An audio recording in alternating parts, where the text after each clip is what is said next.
1년 동안 옷을 사지 않는 것은 단식원에서 단식하는 것 같은 효과가 있습니다. 단식은 한번 위를 비움으로써 먹는 일에 지친 위와 몸을 쉬게 합니다. 도전 중에도 몇 번이나 느꼈지만 1년 동안 옷을 사지 않음으로써 자신의 취향을 꽤 확실히 할 수 있었습니다. 옷을 사지 않게 되어서 유행을 좇는 일도 사라지고 마음도 돈도 조금 여유가 생겼습니다.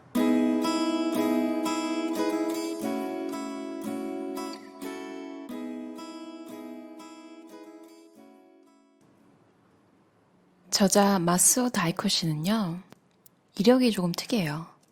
현재는 일러스트레이터신데 원래는 자동차 업체에서 시스템 엔지니어로 근무하다가 32살에 일러스트레이터가 되고 싶어서 도쿄에 가서 공부하고 결국 일러스트레이터가 되신 분인데요.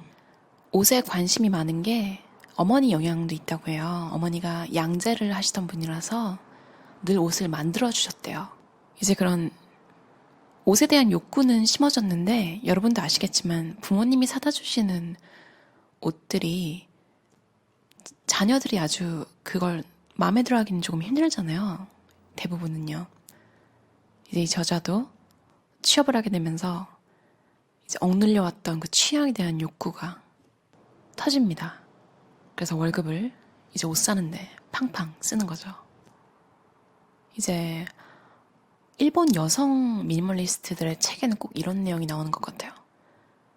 사회생활을 할 때 스트레스를 너무 받아가지고 월급 받은 걸 쇼핑으로 탕진하고 또 그걸 메우려고 미니멀리스트가 된 케이스들도 꽤 있는데요.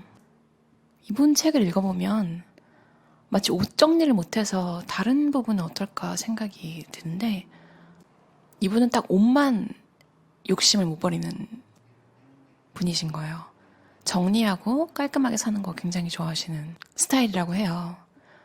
이렇게 100일 동안 옷을 안 사는 실험을 하다가 이제 하는 김에 그냥 1년까지 도전해버립니다.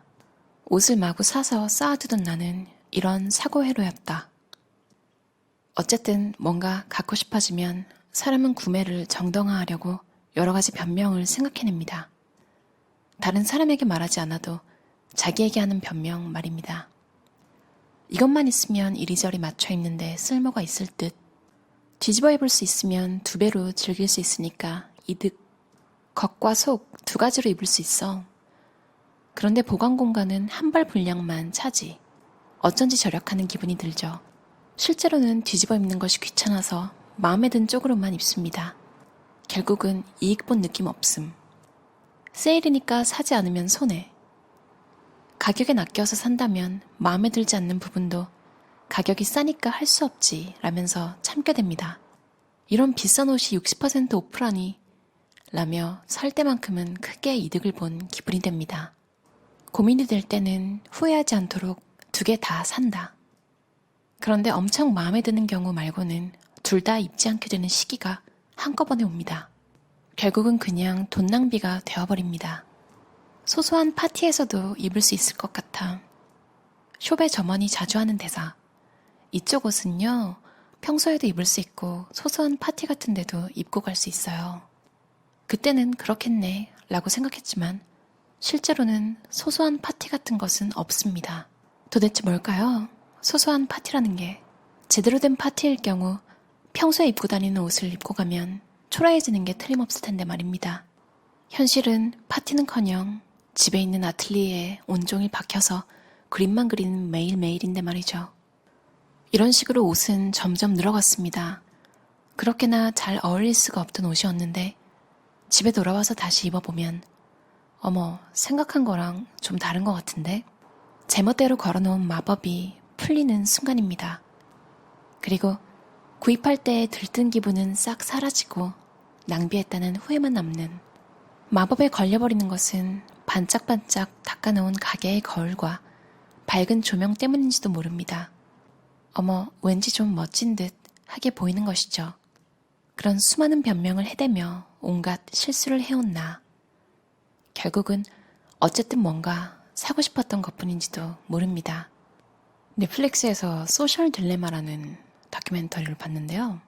이제 세대별로 새로운 미디어가 계속 나오잖아요. TV 뭐 그런 식으로 사람들의 패턴을 바꾸는 것들이 계속 생겨나잖아요. 그런데 소셜미디어라는 것은 마약과도 같잖아요. 제대로 쓰면 유용하지만 그 제대로 쓴다는 것부터가 이미 힘든 과제여서 제너레이션 Z라고 하는 1996년도 이후에 태어난 세대들은 리액션이라고 하죠. 뭘 올리면 좋아요뿐만 아니라 원치 않는 댓글을 받는 경우도 있잖아요. 소셜미디어 사용량이 증가하고 이제 미국 소녀들이 자해를 하는 비율과 자살을 하는 비율이 늘었대요. 그만큼 아직 본인에 대한 정체성이 확립이 덜 된 시기에 청소년 시기에는 그냥 세상이 다 자기를 보는 것 같잖아요. 자기 단점만. 제가 책의 저자 마스오 다이커 씨가 온라인 쇼핑에 빠졌던 이야기를 하려다가 다른 얘기를 또 해버렸네요. 여러분들 인터넷 하시다 보면 광고가 여러분이 관심 있어서 클릭해 보았던 것들이 다시 뜨는 경우 많이 보시잖아요. 그러면 사실 지나치기가 힘들죠. 이미 고민을 하고 있던 거니까.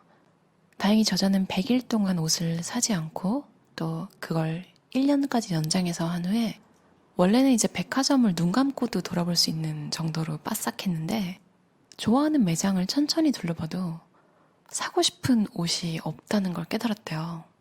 지금까지 들어주신 20대 분들한테는 조금 미안한 얘기를 해야 될 것 같아요. 저도 조금 그런 생각인데요. 이 저자도 저랑 생각이 같은 것 같아요. 이 부분에 대해서. 20대에는 이런 도전을 하지 않는 편이 좋다. 아직 자신이 어떤 사람인지도 모르는 시기인데 선택지를 스스로 좁힐 이유가 없어요. 여러 가지 옷을 입어보고 나중에 창피해라고 생각하는 것쯤은 괜찮습니다. 아직 자신의 매력이 무엇인지조차 깨닫지 못한 데다 자기가 바라는 이상적인 모습을 강하게 추구하는 시기일지도. 이를 머리로 이해하려고 하는 것은 어려우니까 다양한 옷들을 입어보고 실패해도 괜찮아요. 그리고 40대 가까이가 되면 자신에게 남아있는 좋은 물건을 어떻게 사용할지를 생각하는 모습으로 변해가는 것입니다. 우리는 옷의 엥겔 개수가 꽤 높았던 과거가 있어서 지금이 있는 것입니다. 여러 가지 옷들을 입어보고 실패하는 편이 좋다고 생각합니다. 20대부터 나는 이거 라고 정하는 것도 이상하고 그대로 40대, 50대가 되어도 나는 이거를 일관되게 이어가는 사람도 보고 있기가 괴롭죠. 옷 입는 건 경험치에 달렸지. 배워서 되는 것도 아니고 머리보다 몸으로 익히는 거거든. 이라고 하는 니시구치 씨의 말에 스이타 씨와 나는 고개를 끄덕였습니다. 사실 이것도 좀 애매한 게요. 본인이 어떤 게 제일 행복한지 알려면 이것저것 해봐야 되는 게 맞긴 한 것 같아요. 미니멀리스트지만 샤넬백은 갖고 싶어. 그분 책에는 딩크였는데 나중에는 애를 낳으셨더라고요. 블로그에서 봤어요. 어떤 청취자분이 리플을 달아주셔서 저도 한번 찾아봤거든요. 남편분은 아이를 원하지 않았는데 원래 이 저자분이 고민을 하고 계셨나봐요. 책에는 딩크를 조금 더 염두에 두는 쪽으로 읽혔었는데요. 그 아기를 낳은 이유가 보니까 애를 키울 시간이 충분하다고 판단이 됐대요. 이제 옷 쪽을 보면 미니멀리스트들 책에 필수로 나오는 게 이제 좀 많이 들으신 분은 지겨우실 거예요. 이제 스티브 잡스랑 마크 주커버그 그리고 이제 오바마 대통령까지 좀 그분은 이제 수트를 몇 개 정해놨잖아요. 그분들의 특징은 정말 바쁩니다. 그래서 그분들한테는 그게 최선인 거죠. 생각해보니 그 사람들만큼 바쁘지는 않아서 본인한테 맞는 선택을 하신 책의 저자들처럼 솔직히 옷을 입는 건 재밌지만 세상 모두가 다 패션에 관심 있는 건 아니잖아요. 저는 이 저자에 좀 공감한 게 저도 20대 때 돈을 많이 써봤기 때문에 소재만 조금 보는 편이고 나머지는 그냥 베이직한 디자인을 고르는 걸로 만족이 되거든요. 왜냐면 특이하고 궁금한 건 이미 다 시도를 해봤어요. 이제 그렇게 양으로 승부를 본 후에 사지 않음을 실천하면 내 취향이 어떤 건지 조금 더 확실하게 알 수 있는 것 같아요. 취미로 사진 찍으시는 분 있으실 거예요. 딱 한 장만 잘 찍는 게 좋을 것 같지만 사실은 사진도 양치기, 양으로 승부를 본 후에 그 중에 잘 나온 걸 고르는 게 사실 성공 확률이 제일 높거든요. 미니멀 위주의 채널에서 그래도 여러 가지 시도해보는 게 좋지 않겠느냐 권하는 게 조금 모순인데요. 딱 한 문장으로 요약하기는 힘든 것 같아요. 사람은 모두 달라서 이 저자는 20대는 그러지 말라고 하는데 사실 그냥 무난하게 후드티에 청바지 같은 거 좋아하시는 분은 뭐 사실 평생 그렇게 입고 살아도 나중에 창피하게 되거나 그런 거 없잖아요. 패션에 관심이 없다면 그냥 최대한 무난하게 로고도 없는 걸로 가는 게 나중에 스타일을 굳이 또 바꿔야 할 위험 없이 무난하게 가는 것 같고요. 패션에 아주 관심이 많고 표현 욕구가 강한데 아직 여러 가지 시도를 해보지 않으신 분은 조금 그냥 더 시도해보시면서 이 저자분처럼 다른 부분, 집 정리 이런 것에 미니멀에 집중하고 좋아하는 옷 부분은 그냥 때가 되면 알아서 정리가 되지 않을까요? 본인의 스타일이 좀 더 확고해질 때. 제가 20대 때 어떤 중년 여성분이 저한테 하신 말이 있어요. 얘, 너 때는 아무거나 입어도 돼. 근데 나이가 이제 조금씩 먹어가면 소재가 나쁜 옷을 입으면 그렇게 빈티라고 해야 하나요? 좀 더 좋은 표현 없을까요? 아무튼 조금 사람이 추레해 보인대요. 그때는 무슨 말인지 몰랐는데 그 말이 맞더라고요. 그래서 그냥 가끔 그분이 하시던 말이 생각이 나요. 그래서 뜬금없지만 밀레니얼 세대인 미니멀리스트 시부 씨 있잖아요. 나는 미니멀리스트 이기주의자입니다를 쓴 작가분인데요. 95년생인데 어쩜 그렇게 많은 걸 깨달았는지 되게 통찰력이 뛰어난 것 같아요.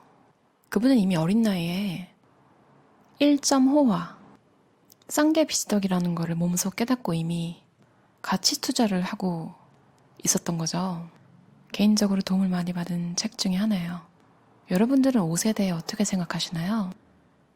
어떤 청취자분이 리플로 옷에 관련된 걸 좀 리뷰해달라고 해서 장바구니에 이런 책을 담아놨었더라고요. 그래서 결제해서 읽어봤어요.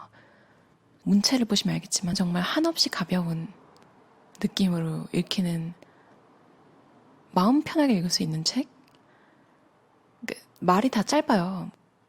번역본은 2020년 9월 11일에 나왔고요. 초판이 그렇게 나왔어요. 꽤 신간이죠? 다른 건 다 되는데 옷에 관련해서는 미니멀이 되지 않고 있다. 딱히 옷을 다 버리려고 볼 필요까지는 없고요. 만약에 못 버린다면 왜 못 버리는 건지, 그리고 어떤 점이 내가 계속 옷을 사게 만드는 건지 생각을 하게 해서 오히려 차라리 읽고 나서 나는 옷을 가지고 있는 거 다 관리를 잘하고 이것은 내게 큰 기쁨을 준다. 이러면 뭐 굳이 너무 스트레스 받으시면서까지 없앨 필요는 없을 것 같고요.